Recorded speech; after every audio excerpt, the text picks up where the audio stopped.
Boa noite, estamos de volta aí depois de 3 semanas de ausência do Sem Dor Experts, voltando aí para mais uma aula especial, numa série aí de 4 ou 5 aulas sobre temas relacionados ao mundo ortopédico. Hoje nós teremos uma aula muito especial com o professor Paulo Renato Barreiros da Fonseca. Boa noite, estamos de volta aí depois de 3 semanas de ausência. Que tem um delay aqui no YouTube, que ficou os dois abertos, para ver se está funcionando tudo bem. Aí apareceu o YouTube. Depois da ausência aí de 3 semanas, voltamos para o professor Paulo Renato, falar com um tema que é extremamente prevalente, difícil de tratar clinicamente, difícil de tratar por intervenção, é difícil de tratar de todas as maneiras, né, professor Paulo? Que é a síndrome pós-laminectomia.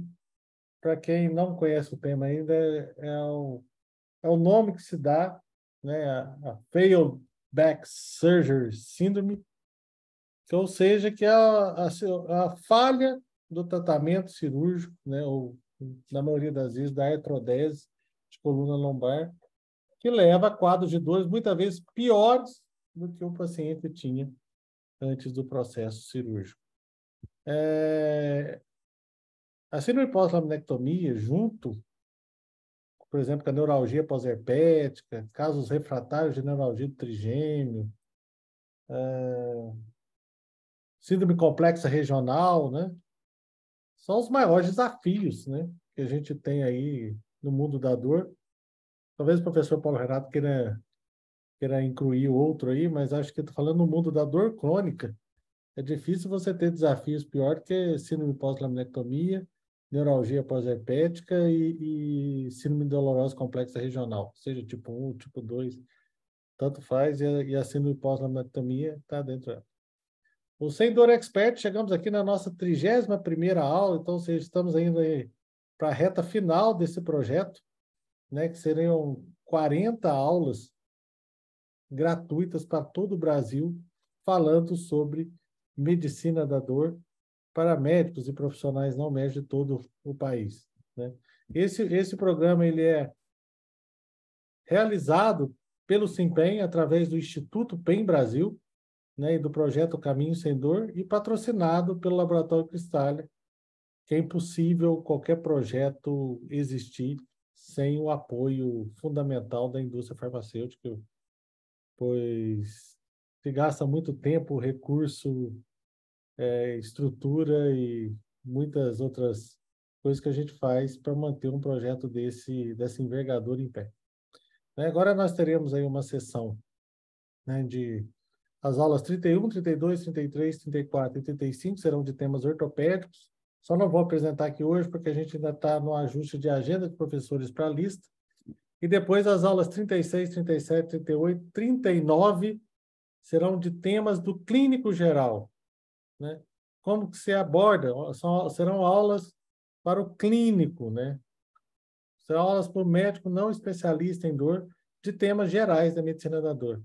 E a nossa última aula será com o nosso CEO do SIMPEM, o Dr. Lúcio Rotti, que irá falar sobre medicina da dor, né? O que a gente espera da medicina da dor para os próximos anos, ou quem sabe décadas, para quem vai se enfunhar aí nesse mundo, como eu e o professor Paulo Renato fizemos há anos atrás. Professor Paulo Renato, a palavra é toda sua. Mais uma vez, é uma alegria tê-lo aqui conosco dentro do Sem Dor Experts, e fique à vontade para se apresentar e apresentar sua aula. Estarei aqui presente aguardando-lo. Obrigado, Carlos. Eu acho que, inclusive, talvez essa seja a minha última participação. Não sei se já tem mais alguma surpresa para mim. A gente arruma. Mas, A gente arruma.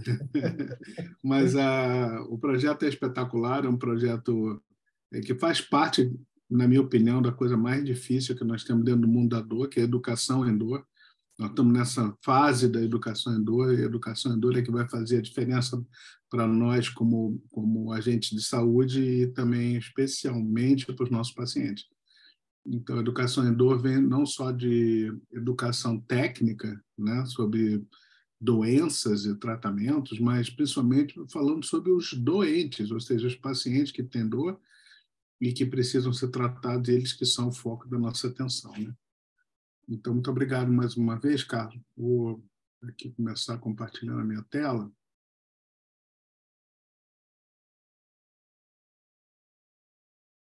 Ver se está certinho aí.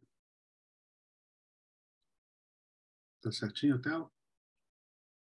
Perfeito, professor. Passa só um slide para a gente conferir se está passando. Passou, pode voltar, está perfeito. Então, quando o senhor autorizar o começo da gravação, eu começo. A aula já está gravando. Como o tema é um pouco mais prolongado, o senhor já pode começar, professor. Obrigado, professor Carlos.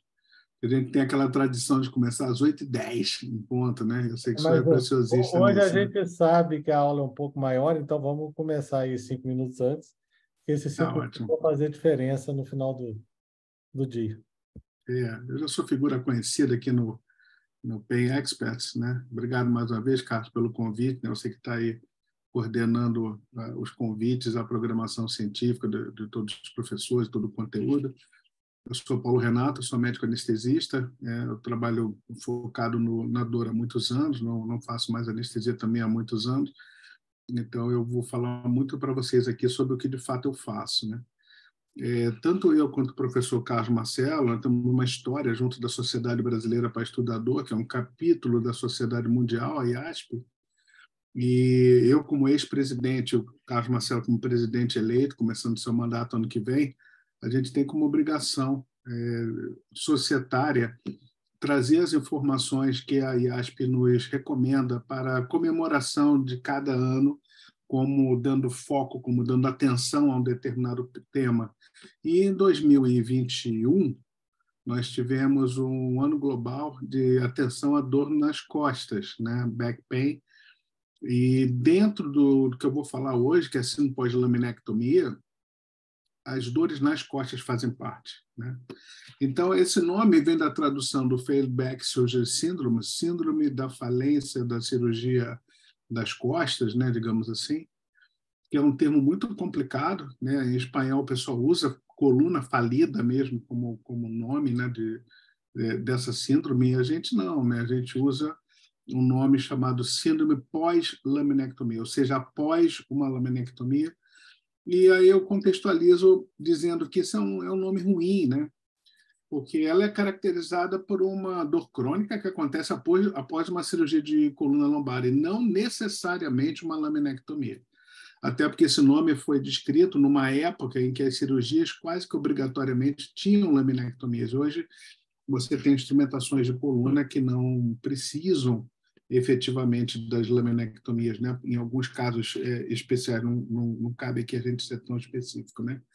Então, de fato, não é uma síndrome, trata-se de um termo errado, ele é muito genérico, é comumente usado para descrever a condição de pacientes que foram submetidos a procedimento na coluna e não tiveram o resultado esperado, experimentando dor crônica pós-operatória. Isso é realmente no que a gente vai falar hoje, né? Então, não existe um termo equivalente para falha de cirurgia cardíaca ou falha de cirurgia do joelho. Então, esse termo é um termo infeliz que traz um quê de culpabilidade, né? De falha, né? Fala sobre falha, né?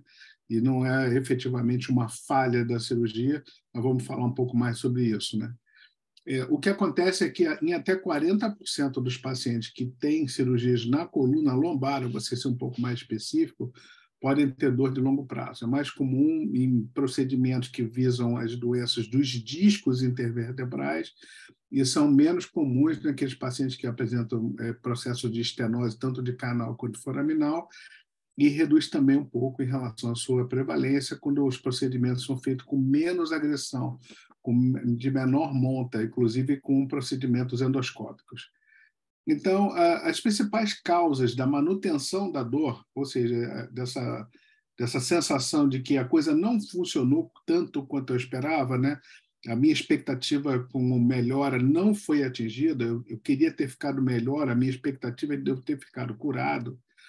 Podem ser por vários motivos, um deles, as hérnias podem ser residuais, as hérnias podem acontecer novamente em níveis subjacentes, uma consequente estenose, tanto do canal quanto do foraminal, pelo procedimento de cura, né? Ou seja, as cicatrizações podem ser desfavoráveis. A gente pode ter um procedimento que cursou com infecção, isso não é tão comum, mas a fibrose ela é praticamente 100% dos casos. Ou seja, a gente sempre terá fibrose, porque essa fibrose vem de um processo de reparação de tecidos. E se essa fibrose ela é desfavorável na sua constituição, a gente pode ter manutenção da dor, a gente vai ver um pouco mais à frente, né? Nós podemos ter casos inflamatórios com aderência das diversas meninges, né, especialmente da aracnoide, não só por câncer, mas por sangramentos, microsangramentos, uso dos contrastes, dos anestésicos, uso de anti-inflamatórios esteroidais e outros produtos que podem ser utilizados durante procedimentos, como a cera óssea, por exemplo, né, os processos de lavagem, etc.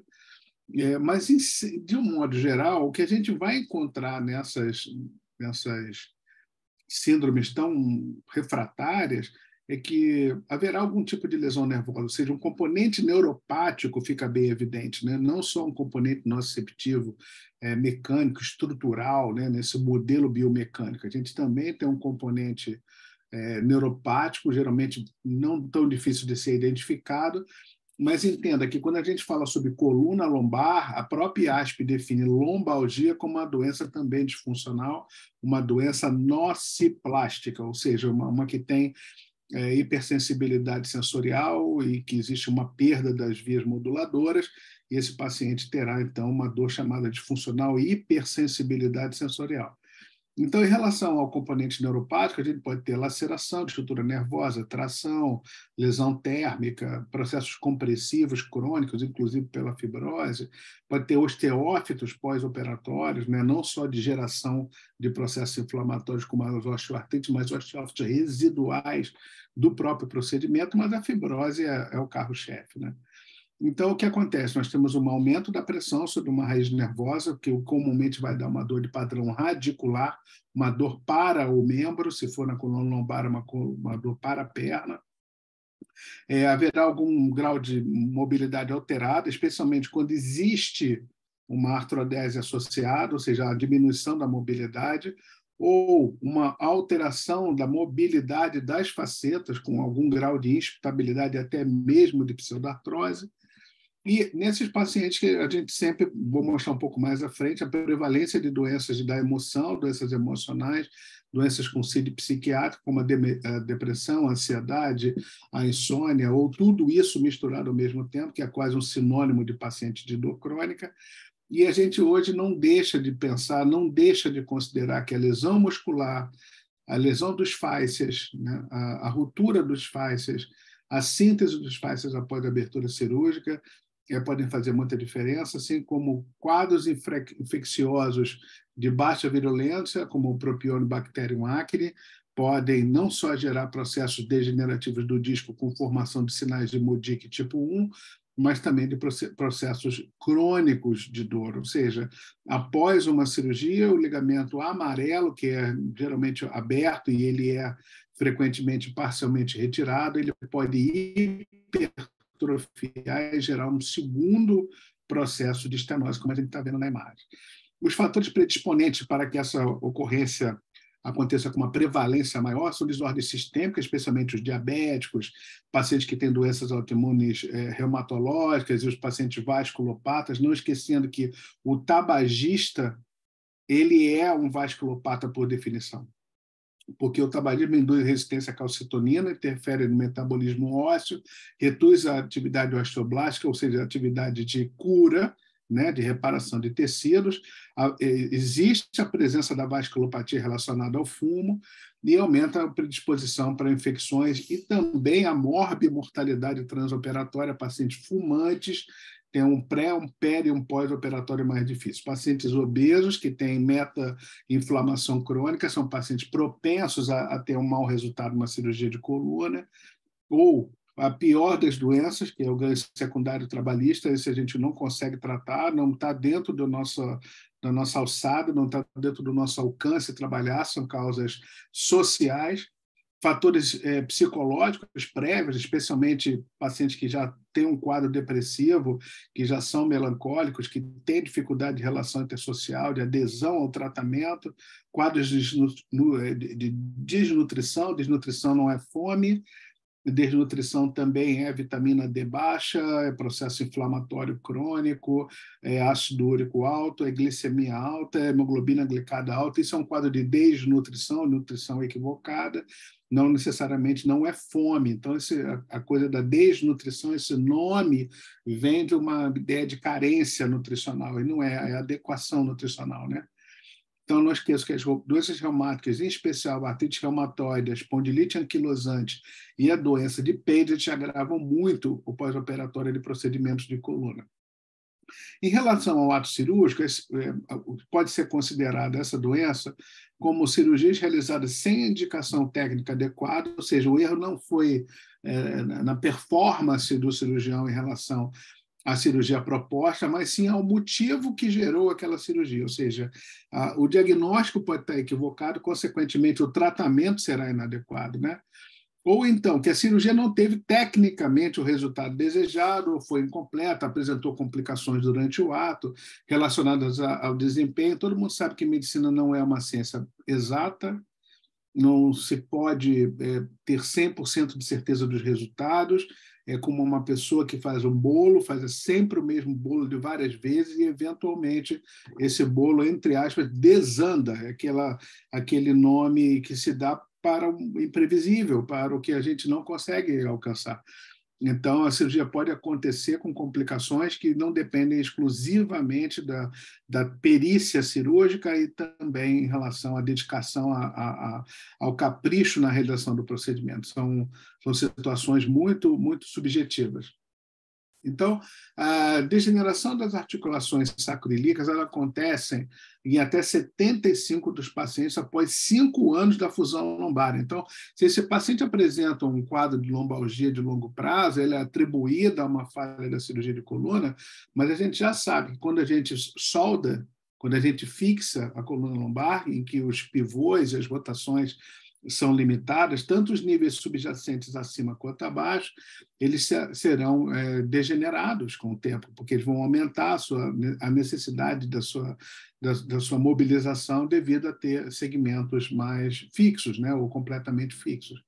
Então, a degeneração segmentar é uma realidade que ocorrerá com certeza em relação aos nossos pacientes, né?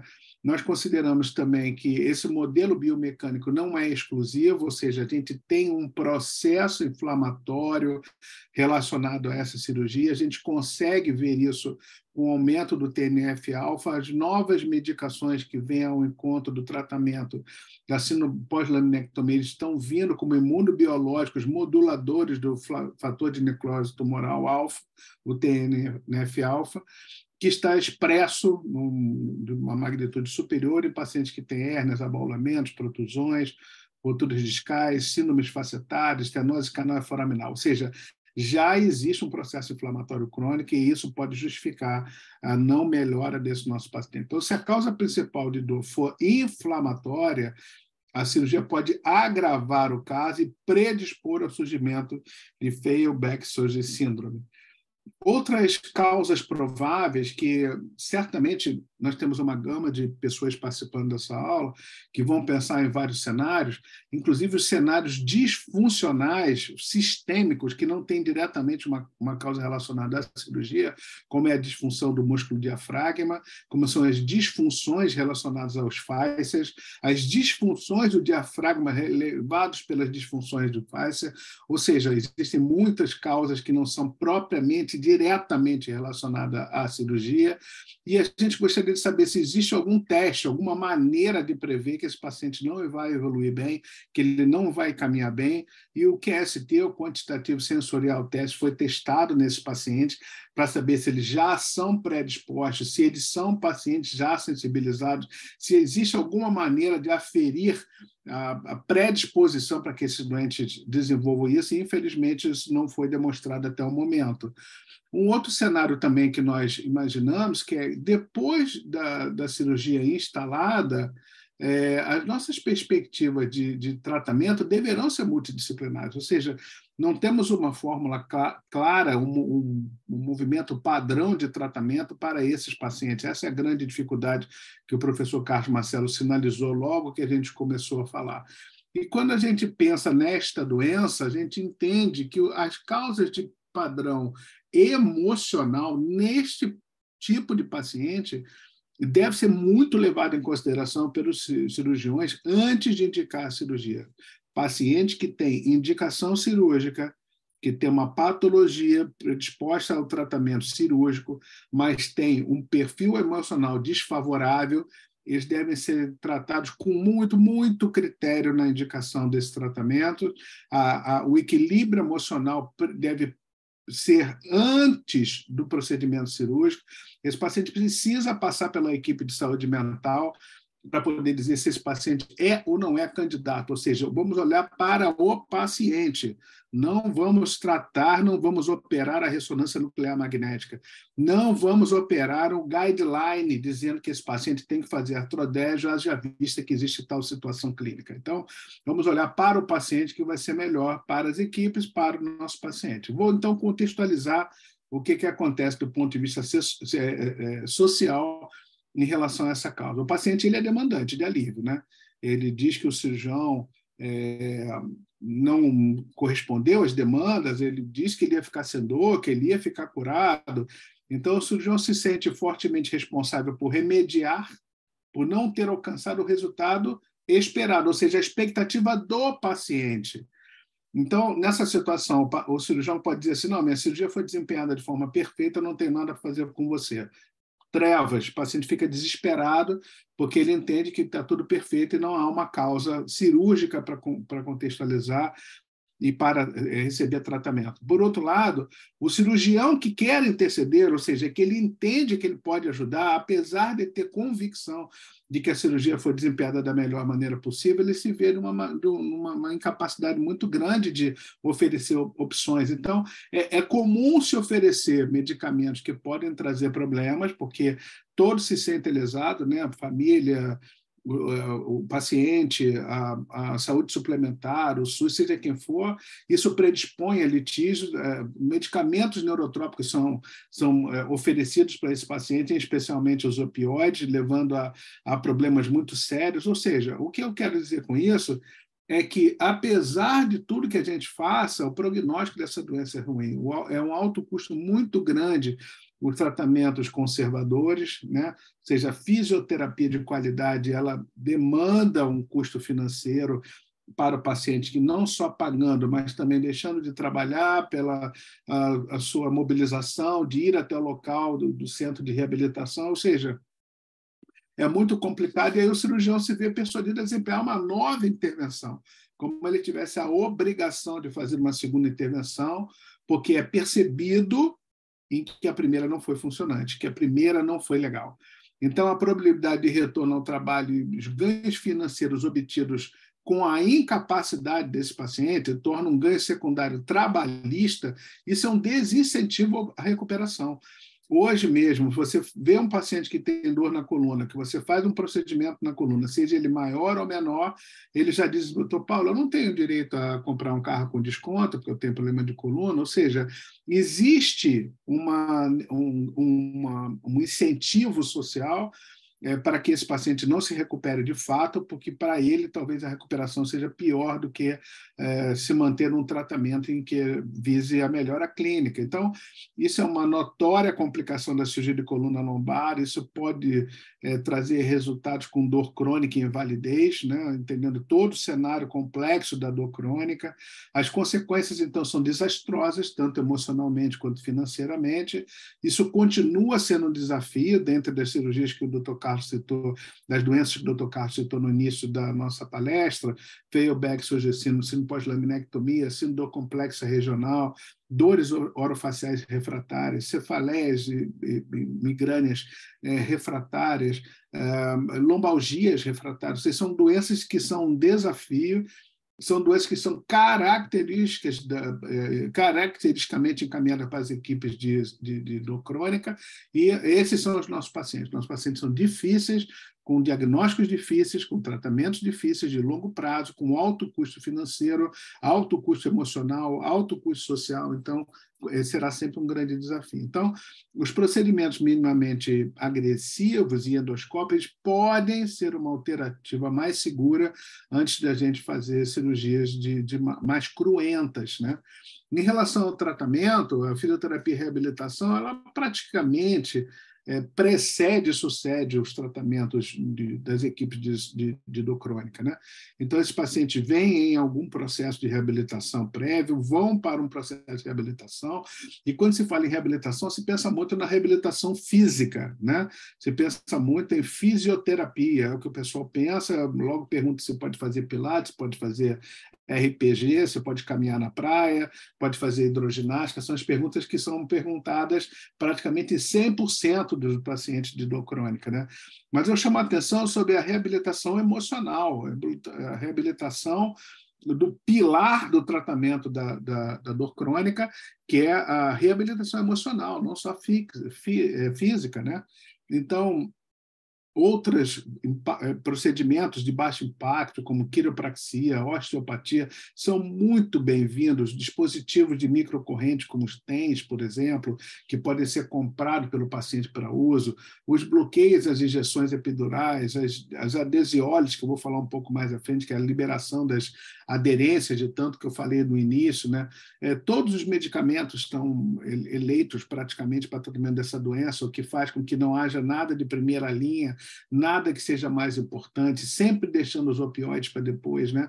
Os opioides nunca devem ser a primeira linha de tratamento de nossos pacientes, devem ser precedidos pelo menos de anti-inflamatórios antitérmicos, anti-inflamatórios não esteroidais, anticonvulsivantes, antidepressivos, mas o tratamento não medicamentoso ele é muito importante. E fases mais avançadas da doença, mais refratárias, em que a gente não conseguiu resultado, os neuroestimuladores medulares são um padrão ouro para o tratamento desta doença, e as bombas infusoras de fármacos praticamente não têm indicação para utilização nesse tipo de paciente.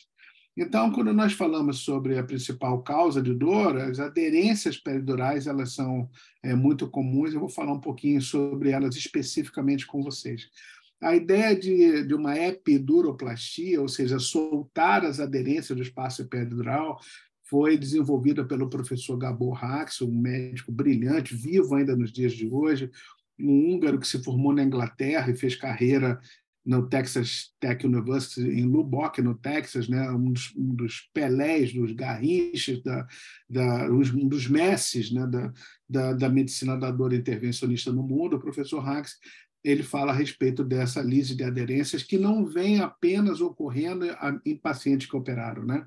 Em pacientes que tiveram procedimentos, mas os microtraumas da coluna vertebral, com os microsangramentos e as microinflamações podem levar a processos de aderência no espaço epidural, com cicatrizes, né, por fibrose, e essas cicatrizes nós vamos falar um pouco mais como elas funcionam para gerar dor, principalmente desequilibrando o fluxo sanguíneo, a mobilização das raízes nervosas, gera um processo inflamatório crônico com edema, o edema faz parte do processo inflamatório crônico, então é muito comum isso acontecer, isso não é raro, e a gente vai ver que a fisiopatologia, se a gente olhar esse esquema mostrando a mobilidade de uma raiz através do forame, ela tem uma mobilidade através do forame, quando você estica a perna, quando você estica o braço, há uma movimentação, essa raiz tem uma elasticidade, ela tem um movimento, até que um dos sinais característicos de radiculopatia é o sinal de Lazaga, ou seja, quando você eleva a perna estendida até uns 30 graus, 35 graus, essa raiz é puxada de dentro do forame, e ela inflamada, ela aderida, ela dolorida, ela com estenose mecânica ali por uma protusão, uma hérnia de disco, vai gerar dor radicular nesse paciente. Então, esse processo gera um processo inflamatório, esse processo inflamatório começa a diminuir a mobilidade. Lembra também que a camada mais externa do nervo, ou seja, o epineuro, é onde caminham os vasos sanguíneos, então há uma isquemia dessa raiz, gerando claudicações, aquele paciente que anda tem que parar, né, por estenose foraminal, tem que parar, falta energia na perna, começa a doer, ele tem que parar, se recuperar, ainda mais um pouquinho, né?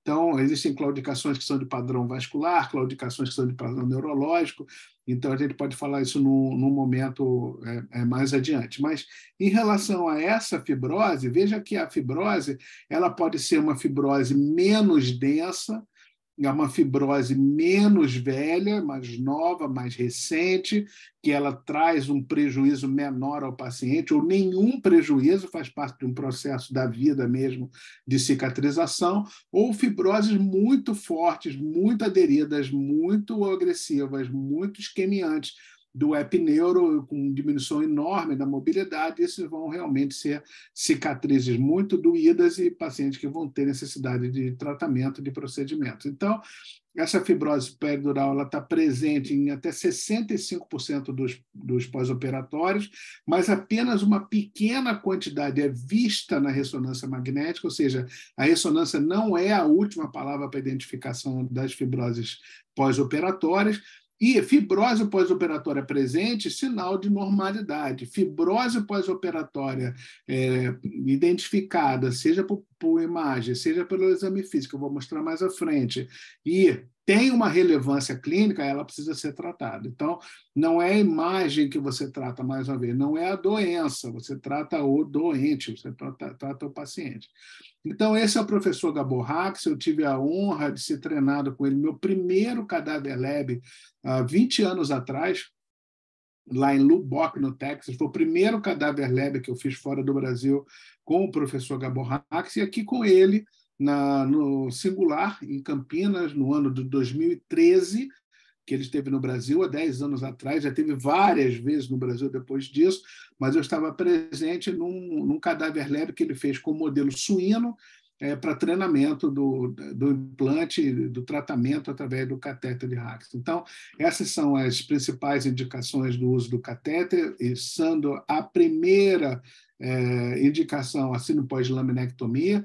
Nós que praticamos isso há muitos anos, a gente vê vantagens com o uso desse catéter para tratamento de outras situações, especialmente a hérnia de disco, para a identificação do local ideal para a injeção dos medicamentos.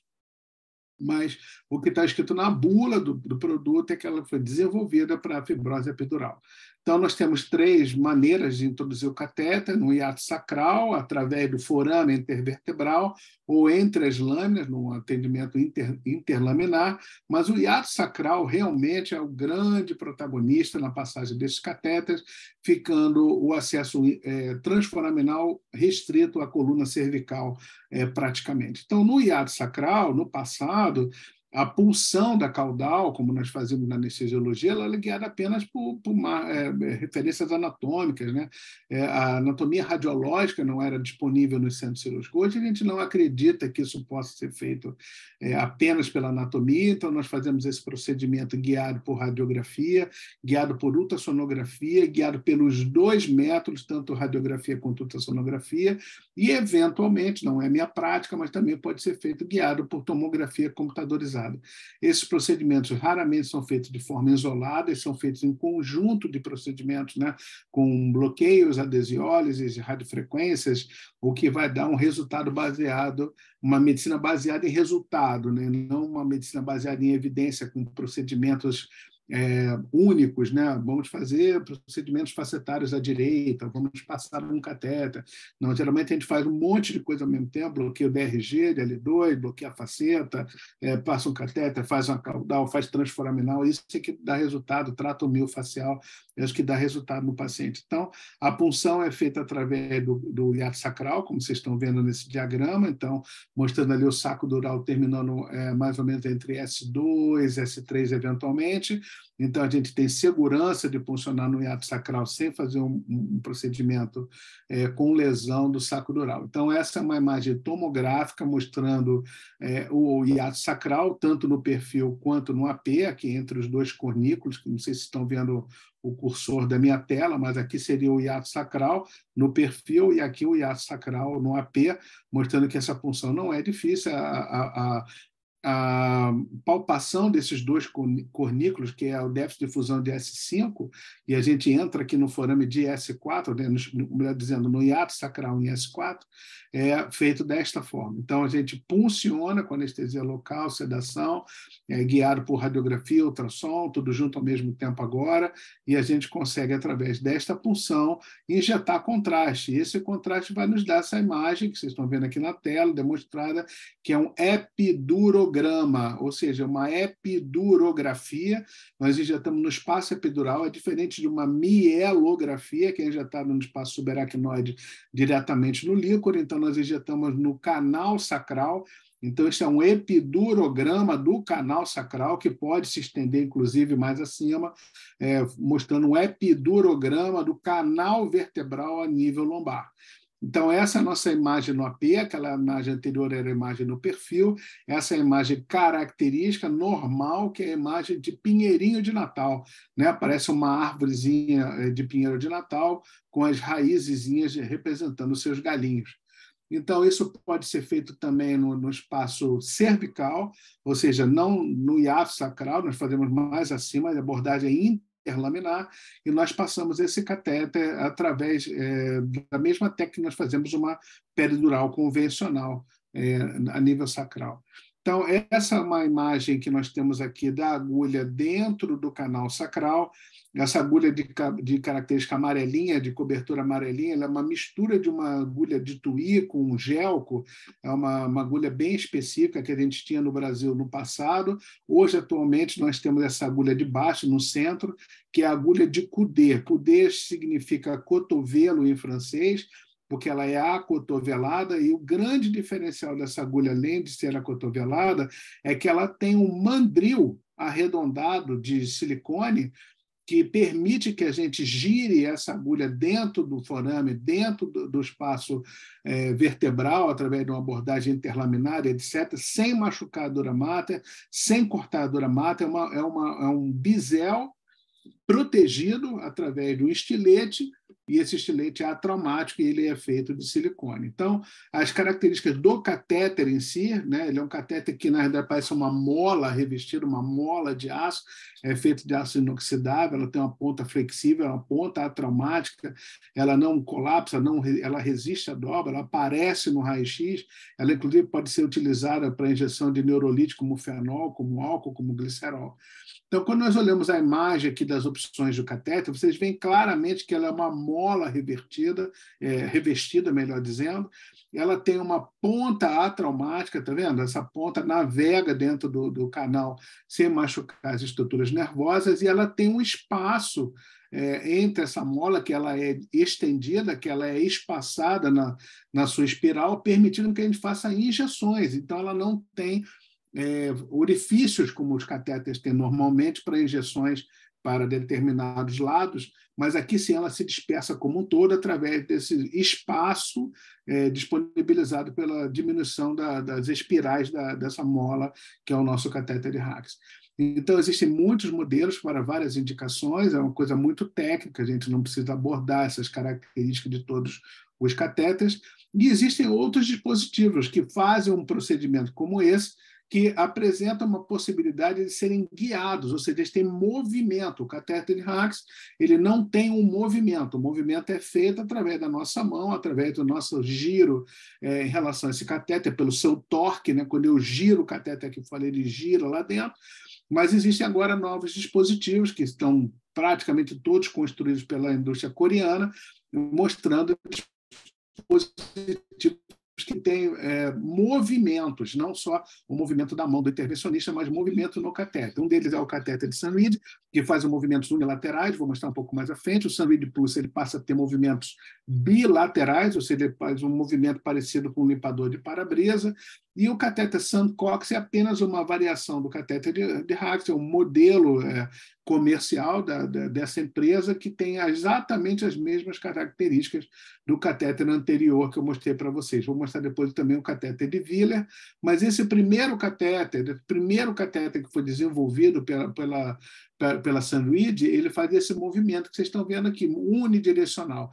Então, ele pode girar, né? E esse giro acontece e vai direcionando o catéter. Existem agora novos catéteres Sunread, que além de movimentar a ponta, eles apresentam também uma conexão do catéter com um gerador de radiofrequência, podendo ser feito radiofrequência pulsada, tanto das estruturas que estão dentro do forame, como o gânglio da raiz dorsal, a própria raiz, como dentro do próprio canal vertebral, para tratamento das sensibilizações segmentares e sensibilizações sistêmicas. Então, esse é o nosso procedimento, né, mostrando aqui um perfil, né, esse aqui é um osso sacro, isso aqui nós estamos mostrando aqui a presença do gás no reto, e essa agulha está entrando aqui no forame sacral. Essa agulha permite a entrada do catéter, que vocês estão vendo aqui à direita. O catéter navega dentro do canal sacral e atinge o canal vertebral um pouco mais acima, desta maneira. Então, essa é a punção feita com a agulhinha. Aqui nós temos umas outras agulhas de cabeça preta, que são agulhas 22 Gauge convencionais Hack, que estão sendo feito outro procedimento ao mesmo tempo, que são os bloqueios que são feitos no nosso paciente. Independente do diagnóstico, nós fazemos vários procedimentos que melhoram a qualidade de vida desse paciente. Então, a punção é feita desta forma. Esse é o primeiro catéter Sunread, que vocês estão vendo aqui na operação, aqui com o dedo, nesse gatilho, a gente consegue fazer uma virada da ponta do catéter, tem essa bolinha aqui, ó, junto da base do aparelho, mostrando para que lado o catéter vai dobrar quando a gente fizer a nossa punção. Então, existem outros catéteres que tem a movimentação bilateral. Esse é um catéter Sunread Pulse já posicionado através do hiato sacral, e ele é dentro, em imagem IAP. Vocês estão vendo aqui o catéter navegando por dentro do canal sacral, ele atinge o nível L4, L5, o forame de L4, L5, e nós vemos aqui a injeção do contraste e a radiculografia, mostrando a imagem da raiz, e aqui, paralelo ao pedículo, medialmente ao pedículo, nós vemos um pouco de contraste também, mostrando que nós estamos fazendo um procedimento transforaminal. Nós vamos tentar soltar essas fibroses. Esse é um outro tipo de catéter. Existem dois catéteres de marcas diferentes que trabalham dessa forma, o catéter Navicat e o catéter Willer, que eles trabalham para o sistema de Seldinger, ou seja, nós introduzimos primeiro esse alargador azul que vocês estão vendo aqui à direita, depois nós passamos um fio de aço, né? E através desse fio de aço, em volta desse fio de aço, nós colocamos o introdutor definitivo e depois o catéter. Então, é uma outra variação de técnica para fazer o mesmo procedimento, como nós estamos vendo aqui, ou seja, com o sistema de Willer instalado, nós vamos passar o nosso catéter e vamos fazer procedimentos de quebra de aderência. Ou seja, o grande borogodó desse produto é a injeção de medicamentos. Então, existem vários medicamentos que podem ser feitos para romper essas fibroses, para romper essa impregnação, movimentos que nós fazemos de gancho com esse catéter para soltar mecanicamente as fibroses, assim como movimentos de limpador de para-brisa, né, para lá e para cá, para soltar essas fibroses mecanicamente, não só através de medicamentos. Então, o epidurograma, para nós, ele é fundamental para a localização das fibroses e consequente tratamento. Então, quando nós mergulhamos o nosso catéter, que é um catéter de Haxter, um catéter também do tipo Sandcox, vocês observam o catéter aqui, olha, ele mergulhando no canal sacral, indo para o espaço epidural anterior, ou seja, junto do corpo vertebral, e vocês veem aqui à direita, com contraste, que existe um bulge, né, um abaulamento do disco, fazendo esse sinal de bumerangue, né? Parece uma imagem de um bumerangue quando nós injetamos o contraste. Veja que o contraste está bem juntinho do espaço da parede posterior da vértebra, mostrando que ele está navegando no espaço epidural anterior. Então, vou mostrar uma imagem da navegação no espaço epidural posterior mais à frente, para vocês entenderem a diferença. Então, o que nós procuramos são essas falhas de enchimento, ou seja, essas partes em que o contraste não navega, que o contraste não aparece, Isso pode ser feito também, não só no hiato sacral, mas também de forma transforaminal, até mesmo no forame do osso sacro, ou seja, um procedimento feito no forame de S1, que é uma técnica específica, chamada técnica de Matsumoto. Isso é um preciosismo, mas observa que nesse epidurograma, como fica claro aqui do lado direito, que não houve o enchimento do contraste nesse lado direito. O lado esquerdo ficou bem contrastado, está todo branquinho, mas o lado direito não. O lado direito vai se contrastar na segunda imagem, depois da adesiólise, mostrando que foi um procedimento de sucesso. Essa é uma imagem minha, pessoal, mostrando aqui uma falha da disseminação do contraste do lado esquerdo. Ali está o posicionamento catéter, e depois da adesiólise começa a haver dispersão do contraste para os dois lados, mostrando que houve uma quebra dessas fibroses. Então, o protocolo do professor Hax, se você digitar isso no Google, você vai encontrar muitos protocolos de 1 dia, de 2 dias, de 3 dias, protocolos de injeções únicas. Então, esse é o protocolo clássico dele, que se faz um epidurograma com 10 a 20 ml do contraste, depois se faz uma solução com hialuronidase. Eu vou fazer o motivo de usar essa enzima, a hialuronidase, junto com o soro fisiológico. A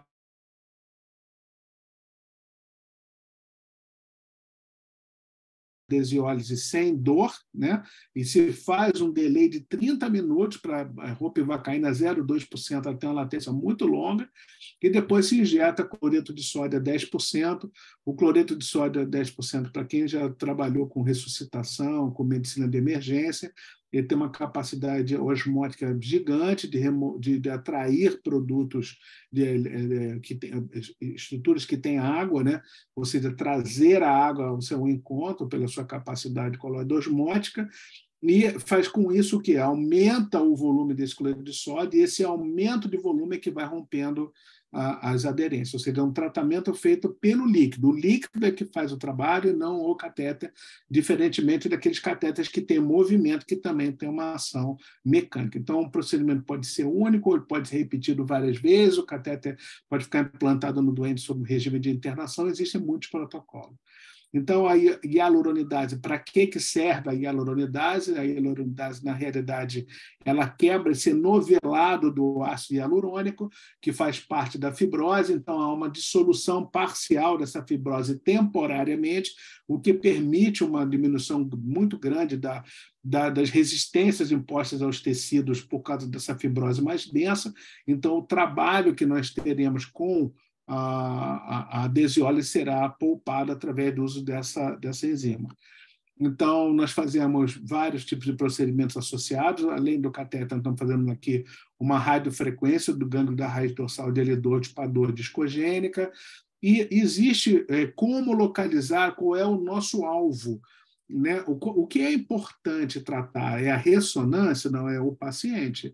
Então, se a gente tem indícios que ele tem fibrose, que ele tem dificuldades em pós-operatório ou mesmo sem operação, como é que a gente identifica esse nível? Então, esse é um caso clínico, é uma demonstração do próprio professor Hax aqui no alto à esquerda, né, mostrando que a flexão anterior do tórax, o paciente pode sinalizar nesse terceiro slide embaixo à esquerda, um ponto em que ele começa a sentir dor na perna, dali para baixo ele começa a ter incômodo. A gente pode marcar isso através de um clips, né, com um micropóreo em cima, e esse clips com o micropóreo, o paciente na posição em decúbito ventral, nós fazemos uma radiografia e nós identificamos na radiografia aonde é o ponto que o paciente está se referindo, entendendo que ali talvez seja um ponto de atenção para o tratamento, e não o que a ressonância está nos mostrando. Depois nós retiramos desse clips, fazemos uma marcação com uma caneta dermográfica, e esse paciente vai para procedimento, né? Já é lavado, colocado em posição, sedação realizada, assim por diante. Mandamento mais importante dessa nossa aula: não existe uma relação direta entre as imagens e a dor. Ou seja, a gente tem que ser o mais clínico possível e menos técnico possível. Ou seja, a fibrose. Essa fibrose tem relação com a dor do paciente? Aparentemente, sim, então nós vamos tratá-lo. Então, eu trouxe para vocês 2 casos clínicos para poder ilustrar um pouquinho o que a gente está falando sobre fibrose epidural. Esse é um caso meu, de uma paciente que já tem uma artrodese lombar, é uma paciente que é aquela que eu mostrei do CLIPS, vocês viram inicialmente.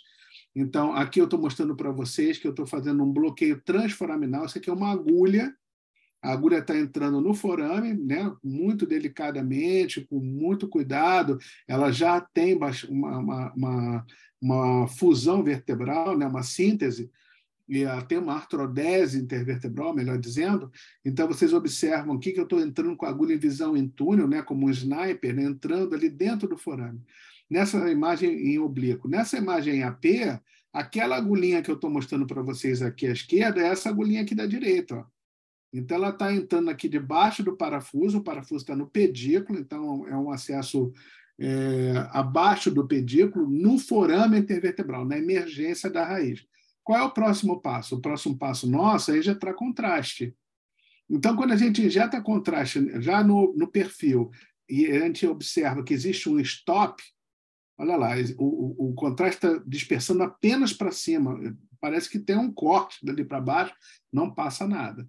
Então, como era esse o local em que o paciente dizia que tinha dor, esse é o bloqueio que nós fizemos. Olha só, injeção do contraste aqui no AP, para tudo, dali para baixo não passa nada. E foi ali que ele falou que estava doendo. Lembra que a gente marcou na manobra do professor Hax com a nossa caneta dermográfica. Então, é essa região que nos interessa, do lado esquerdo, em volta do primeiro parafuso. Então, é aqui que está o foco do nosso tratamento. Depois que nós injetamos o contraste e tivemos essa imagem, a gente vai fazer a primeira injeção, em que nós fazemos vários líquidos, dentre eles os anestésicos locais, os anti-inflamatórios, e a seguir o cloreto de sódio. E aí, no canal sacral, nós vamos passar o catéter de Hax. Está aqui a abordagem da agulha, né, entrando no canal sacral.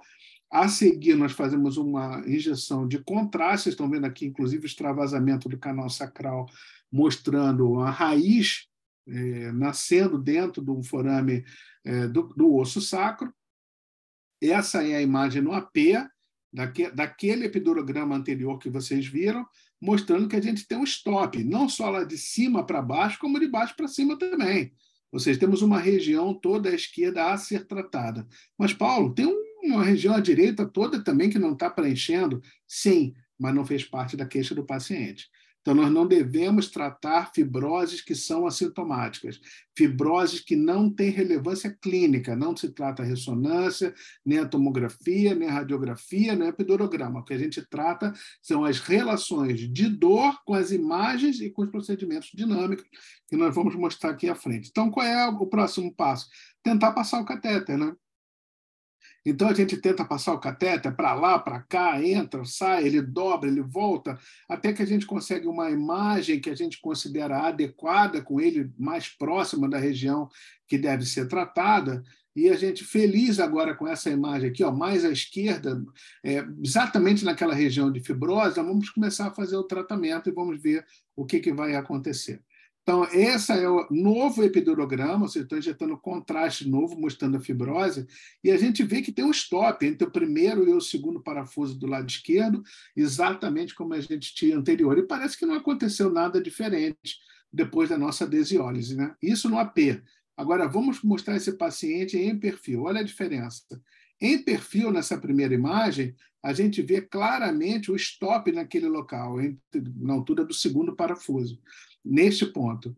Já quando a gente faz a desiólise, a gente já observa uma diferença muito importante. Veja que o contraste não parou abaixo do parafuso, do segundo parafuso, e ele já migrou até quase junto do primeiro parafuso. Então, a imagem não é uma imagem fisiológica, aquela imagem de que soltou tudo, aquela imagem que a gente acredita que seja uma imagem maravilhosa, que a gente vai ficar feliz, mas sim uma imagem funcional. E esse paciente teve um resultado muito bom. O nosso segundo caso é um casinho mais simples da gente ver, em que a gente faz aquele mesmo epidurograma nesse paciente, a gente vê um stop na raiz.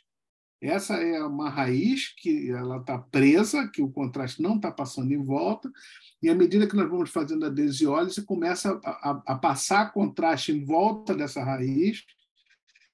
Numa fase mais adiantada, começa a ter contraste dos dois lados e, numa fase ainda mais avançada, essa raiz está solta, mostrando uma liberação muito favorável da raiz, mostrando um stop ali no canal vertebral, mas isso não é relevante, porque não havia dor nesse ponto. Então, é importante tratar a dor desse paciente. Todos esses procedimentos são seguidos de uma manobra chamada neuroflossing, tanto para a coluna cervical quanto lombar. O que é o neuroflossing? Flossing vem daquele mesmo pensamento do paciente que usa um fio dental, da gente que usa um fio dental, que fica entrando e saindo no espaço entre os dentes. Aqui a mesma coisa, o recrutamento da raiz para ficar entrando e saindo do forame vai permitir a formação de uma fibrose que vai envolver essa raiz, mas não vai estrangulá-la, não vai esquemiá-la. E ela vai manter um espaço de navegação, um espaço de movimentação, o que é fundamental para o resultado do procedimento.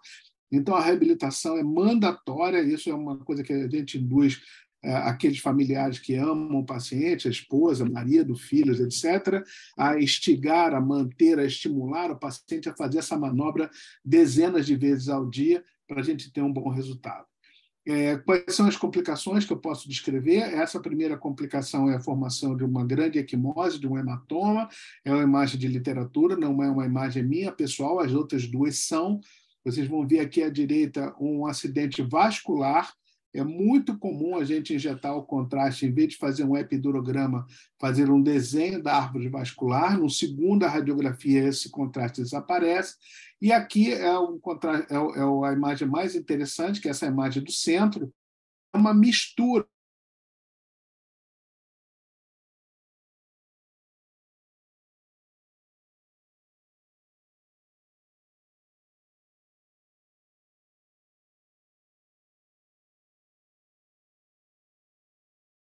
mostrando que houve uma absorção sistêmica mais maciça. Essa seria a imagem da justificativa para esse tipo de complicação. Uma outra complicação é a gente se equivocar em relação ao diagnóstico do epidurograma. O que o epidurograma está nos dando?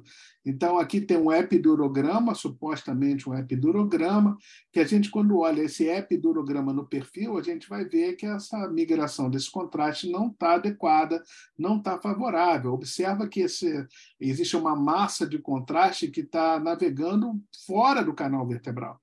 Não está dentro do canal vertebral. Então, nós deveríamos ter essa imagem aqui dentro do canal vertebral, né? Ou seja, ele está indo por fora e caprichosamente fica com esse formato cilíndrico e pode nos deixar com a impressão de que a gente está no espaço correto, né?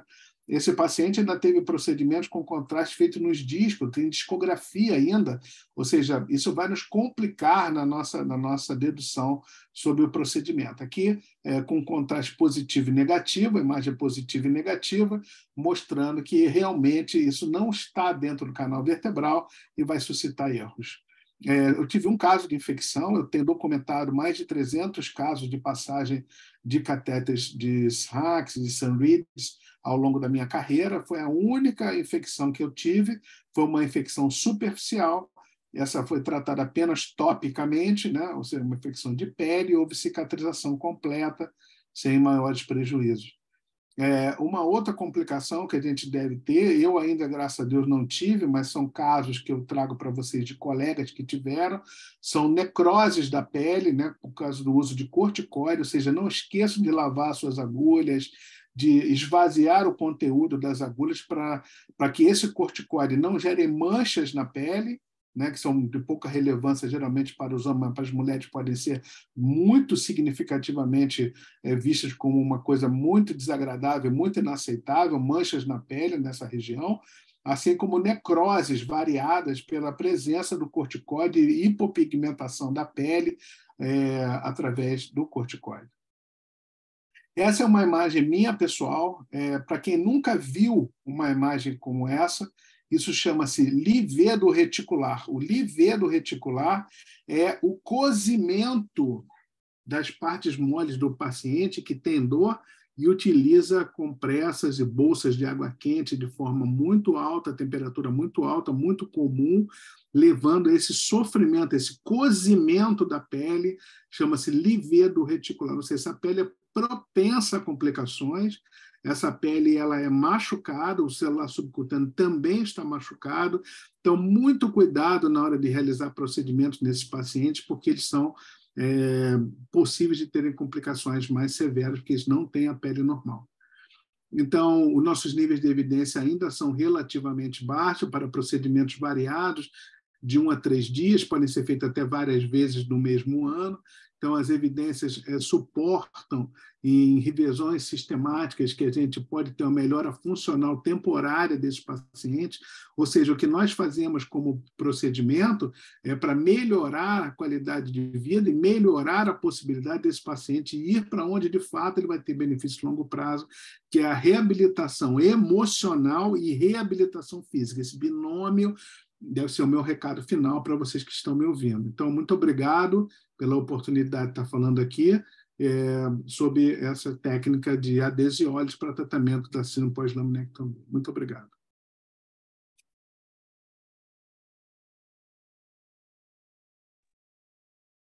Professor Carlos Marcelo. Professor Paulo Renato, parabéns, aula fantástica. Tema. Sabe qual que é o problema, professor? Ver o senhor falar nessa aula parece que é fácil, né? E é muito, muito difícil. Professor, acho que nós temos aqui vários profissionais, desde quem já conhecem, até pessoas que estão começando no mundo da dor. Qual que é a sua rotina hoje de um paciente que chegou o diagnóstico de síndrome pós-laminectomia, do primeiro dia até a gente chegar na neuromodulação? Quais são os passos obrigatórios que tem que ser seguido? Qual é o melhor caminho? Vai Eu direto para a sempre intervenção? Faz... Você já deve ter me ouvido falar isso umas milhões de vezes, né, Carlos? Essa é a pergunta do milhão, né? Dos milhões, né? Essa é a pergunta que é respondida pelo feeling, é respondida pela sua experiência pessoal. Mas um guideline muito bom para quem está começando o mandamento número 1 é reveja o diagnóstico. Não se impregne com a história, eu vim aqui porque eu tenho fibromialgia, eu vim aqui porque eu tenho neurologia do trigêmeo, eu vim aqui porque eu tenho uma hérnia de disco L4, L5, eu vim aqui porque eu tenho uma síndrome pós-laminectomia, fui operado e eu tive um insucesso cirúrgico, né?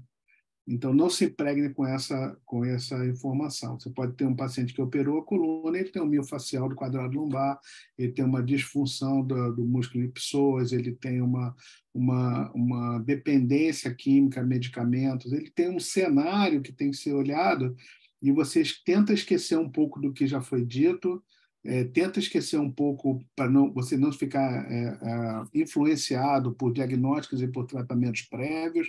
Eu já fiz fisioterapia 90 vezes, eu tenho que ver quais foram as formas, com quem e de que maneira ele fez essa fisioterapia. Então, esse é o meu primeiro recado. Segundo recado, exame físico. Exame físico é tudo, gente, sabe? Então, aquele calhamaço de ressonância, quer ver antes da operação? O senhor me diga, eu precisei mesmo ser operado, sabe? Esse é o nosso dia a dia, né? Isso tem muito pouco valor para a gente. Até as imagens novas, aquelas que você pediu agora, hoje, talvez lhe tragam poucas informações. Então, o exame físico, a história muito bem colhida do paciente, é que vai te dar a saída para que lado você vai. Então, se você tem claramente um paciente muito emocional, né, um paciente já francamente depressivo, a coluna não é o primeiro momento de você pensar. Tem que pensar na cachola. Tem que pensar na cachola dele, tem que botar a família, tem que baixar a expectativa dele, baixar a expectativa da família. Isso é um tratamento de longo prazo. Nós vamos começar com várias abordagens simultâneas, em que o processo da saúde mental é tão importante quanto a reabilitação, quanto um procedimento na coluna. Então, nós vamos fazer exames novos, exames de sangue. Então, esses exames de sangue vão mostrar as meta-inflamações, vamos corrigir o metabolismo desse paciente, vamos ver todo o cenário que está perpetuando esse quadro de dor, não só físico, mas emocional e social. E aí, depois a gente vai pensar em intervenção, sabe? E a intervenção vai vir ainda depois dos exames propedêuticos, não só armados, né, novas ressonâncias, tomografias, eletromiorografias, termografias, etc., para te dar mais subsídio de aonde intervir, mas o exame físico é a coisa mais importante. Depois a gente pensa em outras coisas. Tem uma pergunta, Carlinhos, muito interessante. perguntando sobre são microlesões. O que acontece na nossa tecnologia atual é ver coisa grande, né? Então, como é que eu tenho tanta certeza então do que eu estou falando? O professor Emo Bocher, do Texas Tech University, que é um dos professores que sucede o professor Gabor Haks, que nos anos 80, 90 descreveu a fibrose peridural, e ele começou descrevendo em cirurgias, depois a gente viu que elas acontecem sem operações, né, por causas que a gente não identifica de lombalgias refratárias. Ele, através da endoscopia da coluna, né, da epiduroscopia, entrar com uma câmera no canal sacral e olhar lá dentro o que está acontecendo, ele identificou e filmou centenas de processos inflamatórios, centenas de fibroses que não têm ressonância normal, em que você vê um aumento da vascularização, você vê uma fibrose sutil, você vê um transudato e você vê a formação de novas membranas que ele descreve como membrana peridural, uma membrana que histologicamente muito parece com uma sinóvia, com a membrana da sinóvia, que a gente sabe que ela é dolorida, que a gente sabe que ela é enervada, ou seja, existem ainda muitas coisas para serem descritas. São microlesões? Sim, microlesões que não são vistas à luz da tecnologia atual grande. Muitos outros diagnósticos que estão relacionados a uma síndrome complexa, uma doença difícil de tratamento, em que a respiração, o fáscio, o músculo, os tendões, os ligamentos, o osso, o disco, a fibrose, a isquemia, tudo isso está envolvido, né? O quanto é mais ou menos relevante, o quanto a gente tem mais ou menos que intervir, esse é o borogodó, esse é o diferencial. Então, você tem que ter paciência, você tem que entender que esse cara está numa situação muito difícil em todos os sentidos, não só fisicamente, e que se ele depositar confiança em você, e ele, a equipe e a família tiverem paciência de entrar num tratamento que vai levar muito tempo, você não tem uma fórmula mágica, uma pílulazinha vermelha gostosa, de graça, docinha, sabor morango para resolver o problema dele. Você já está pegando numa fase refratária, traz a expectativa dele para baixo, coloca ele para aderir ao tratamento. No longo prazo, acho que a gente pode ter um resultado melhor. Excelente, professor Paulo Renato. A pergunta do Fábio sobre medicação e procedimentos, acho que o senhor já respondeu. Não existe receita de bolo, né? Bom, você tem que individualizar os pacientes. Essa semana mesmo, exemplos, né? Por coisas da vida, né, professor Paulo Renato? Isso acontece. Nós somos muito médico de colegas, né? Eu estou ficando especialista em tratar médico. O tanto que é difícil tratar médico, né? O colega veio de outra cidade, já com indicação de bloqueio coluna-lombar. Aí manda a foto da ressonância. Normalmente o médico te manda a foto da ressonância, o diagnóstico e a proposta terapêutica, né? É só você examinar. Aí a gente foi examinar, nada mais era do que uma miofacial de glúteo médio associado com uma lesão do tensor da face lata e do sartório, né? Aí você trata, 3 dias depois está subindo serra lá, fazendo as coisas que ele fez. Falei, meu Deus, o negócio é complicado, tanto que assim, que você nunca sabe exatamente o que é. Às vezes o paciente ele chega para você com histórico de cirurgia na coluna, com vários tratamentos, e às vezes a dor daquele momento não é, né? Acho que miofacial, principalmente, o principal diagnóstico diferencial que a gente tem que ter, e ocorre mais comumente do que a gente gostaria, né, professor Paulo? Esses medicamentos, no longo prazo, são difíceis de tomar, mas eles são fundamentais em alguns momentos, né? Então, esses pacientes vão precisar de cursos, de ciclos de tratamento medicamentoso que vão aliviar o sofrimento para ele conseguir fazer as coisas, para ele dar entrada na reabilitação. Boa parte dos nossos procedimentos também tem esse objetivo, de permitir que ele faça a reabilitação, melhorar a performance. Eu não conseguia levantar sozinho, agora eu levanto. Eu não conseguia entrar e sair do carro sozinho, levantar e sentar do vaso, tomar banho em pé. São pequenas vitórias que você tem que mostrar para o paciente isso. Como é que a senhora estava fazendo alguma coisa mais difícil, agora está mais fácil? Agora eu consigo lavar a louça.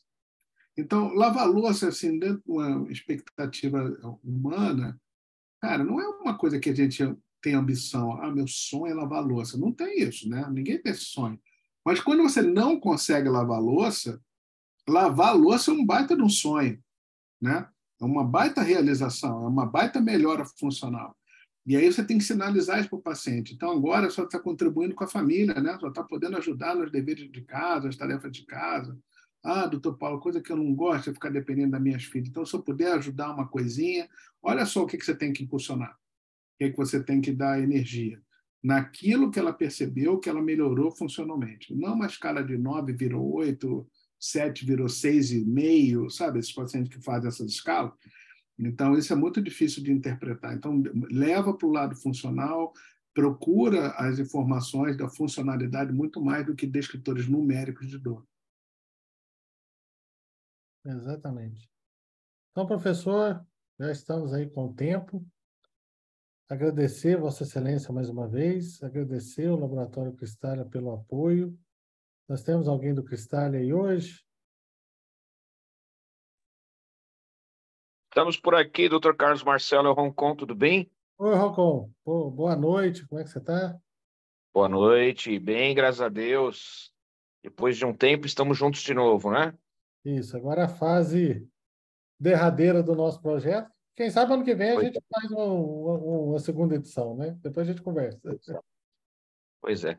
Muito bem, viu? Continuo dando os parabéns aí pelo trabalho de vocês, viu? Muito obrigado, viu, Dr. Carlos? Obrigado, Rocon, e obrigado ao Cristália por todo esse apoio. E uma excelente noite, um excelente fim de semana. Assim que eu tiver a confirmação, excelente semana, perdão. Assim que eu tiver a confirmação dos professores das próximas aulas, mas serão temas ligados à ortopedia, eu já encaminho nos grupos do Caminho Sem Dor e vocês recebem pela equipe de vendas do Laboratório Cristália. Grande abraço, Combinadíssimo. um grande abraço e uma excelente semana. Professor Paulo Renato. Obrigado, doutor Carlos, mais uma vez pelo convite. Um abraço para todos que nos ouviram. Muito obrigado. Muito obrigado aí pela parceria de sempre com o Cristália, tá? Que nos apoia desde sempre. Nós aqui agradecemos, doutor. Obrigado, viu?